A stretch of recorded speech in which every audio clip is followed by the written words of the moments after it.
I remember when I was 16, I had this moment of realization that, hey, I can do anything and be anyone. So from that day on, I started setting big goals for myself, writing them down, thinking about them, but nothing would happen. My before and after pictures always looked the same. I would do something and never stick to it, and it felt like I was always starting again from scratch. Once I learned 2 or 3 mindsets though, the whole game changed for me. I condensed them in this video, and I hope that at least one of them could alter your whole way of seeing your goals and how you can achieve them.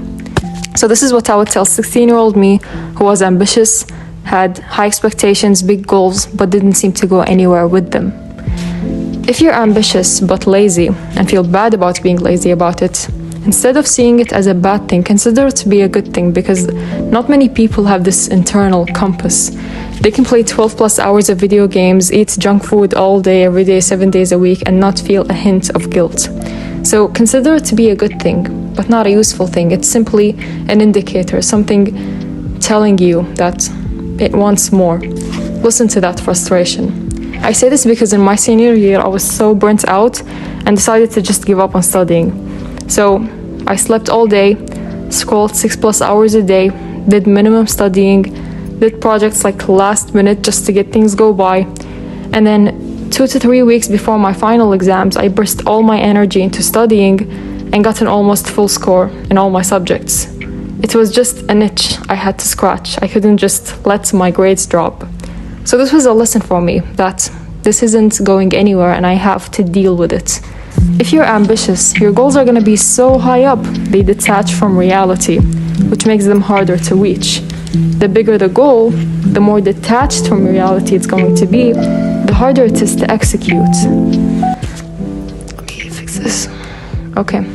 Your job now is to be wiser in how you can align your big ambitions with your actions in a realistic way. Because you already have a part of the equation not many have, your restlessness. The other half, though, is harder because it requires your training. This means taming this stored potential energy you have and learning where to direct it. It also means staying realistic, knowing your energy levels, knowing how far something could take. Think of your ambition as this cluster of energy. Instead of bursting it into the wrong thing, like playing video games, or bursting it into a 4+ hours workout and then stopping for like a month, learn how you can pause and sit with it. Learn how you can pour this cluster of energy over a stretched enough time span, like 20 minutes a day for a month. Knowing that something could take months, if not years, to be good at and see results should actually be a good thing instead of a bad thing. Because it means that you can trust that if I do this thing enough times, eventually with repetition, I'm gonna see results. So I might as well enjoy it while I'm at it. The key word here is trust. And not just trust that you're going to do something in the weeks and months to come, but trust yourself to do it now, in this present moment.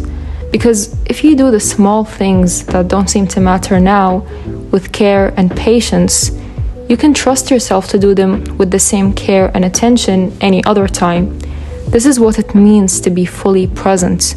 It's doing the little things now. With every breath that you're taking, you're doing something small but productive. A 3-minute meditation, working out, a healthy meal.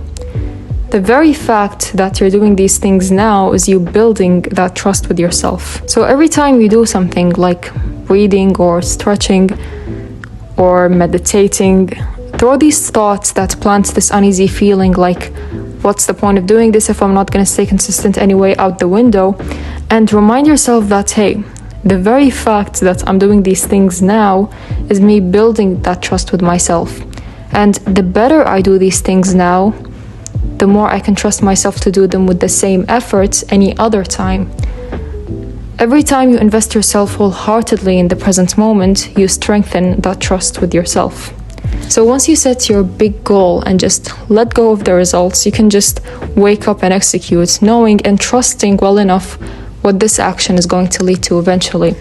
And it's something that you do now. Stop comparing yourself to others and start comparing yourself with yourself, your own progress. Did you do better than yesterday? If you're at level 1 and you're constantly comparing yourself to someone who's at level 50 and wonder why you're not there yet, I mean, maybe you've been consistent for like 3 months, you're just gonna frustrate yourself for no reason and spiral around in your own little guilt cycle in that same level. If you're at level 1, your one and only goal should be to reach level 2. That's it. The rest, what others are doing, that's just noise. Keep your eyes on your path, the rest can fuck off. And if you still want to compare yourself to others, do it the right way. Do it to motivate yourself, not guilt yourself. Remember, self-hatred is optional. So always turn your attention inward. Live in reference to yourself, your own needs. Stay realistic. Know your energy levels, how far you can push yourself, how long something is going to take, and the little things that you can do now. A 10-minute walk, a healthy meal, 3 push-ups. Remember, the chains of habits are too weak to be felt until they're too strong to be broken. So stop looking so high up and expecting too much to happen for you at once, because as I said, that only shrinks you down, puts your spirit down if you do it the wrong way. And it also makes you constantly reach for quick formulas for success. So instead, learn to be patient. Learn to look at a big enough picture and a big enough time.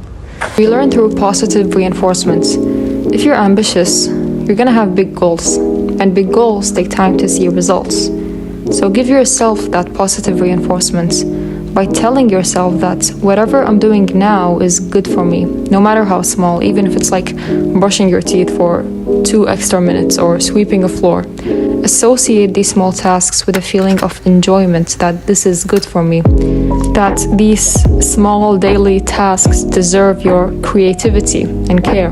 Because as we said, the more ambitious you are, the more detached your goals are going to be from reality. So your job now is to align dreams with reality. This means taking this big goal and turning it into actionable steps and pouring your energy into it slowly and steadily.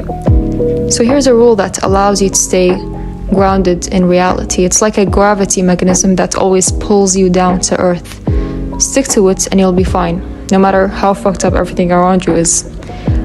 It doesn't require that you work 8+ hours a day. It doesn't require full discipline. It doesn't even require that you have any results.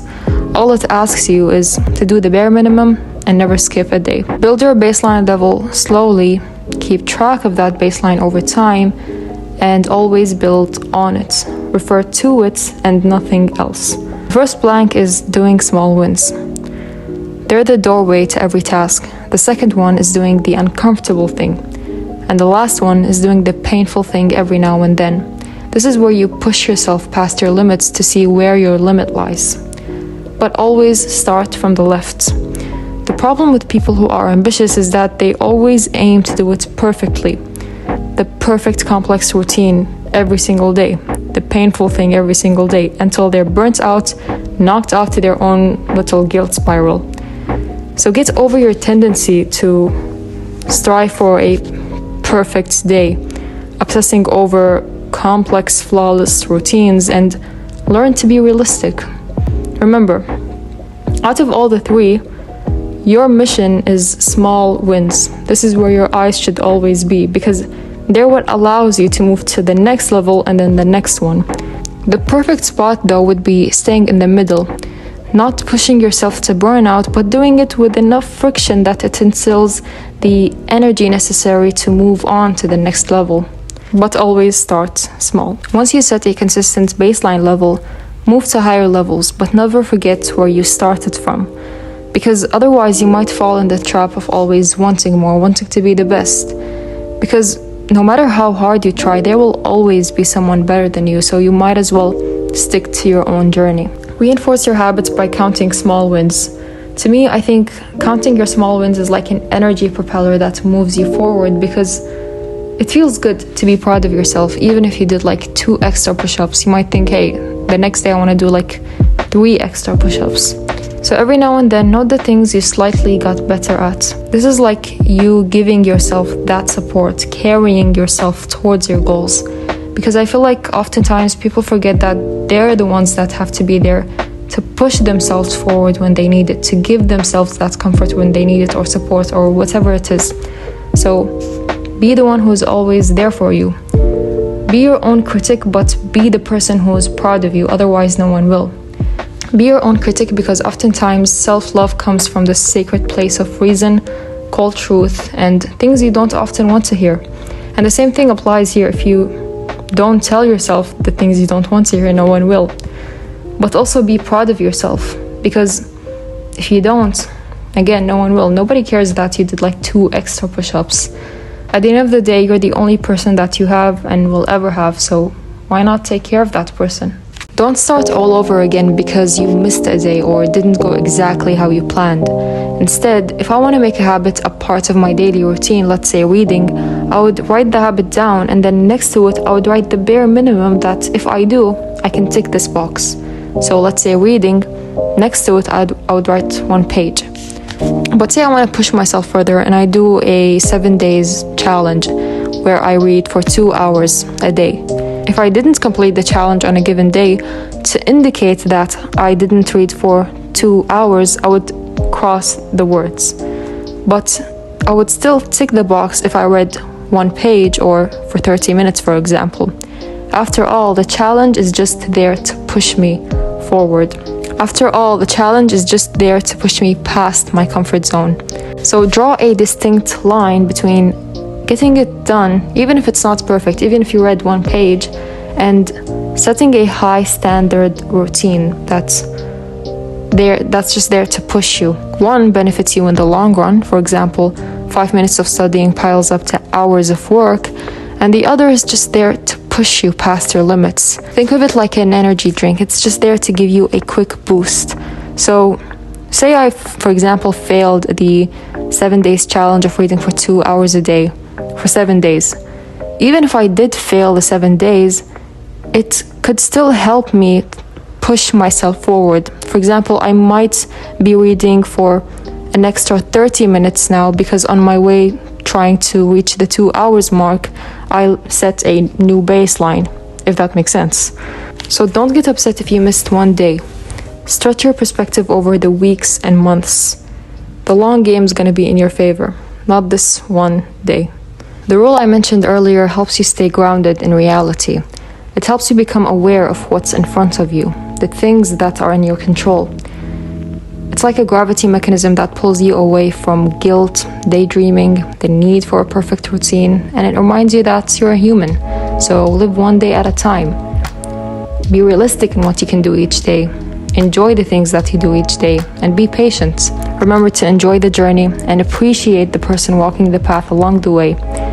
Give that person love and support, but also be brutally honest at times to correct its path. Carry that person towards your goals, regardless of what goes on around you, and sometimes even with you. It's like operating and taking action even if your mind tells you you're tired or you can't do it or whatever. And yeah, bye.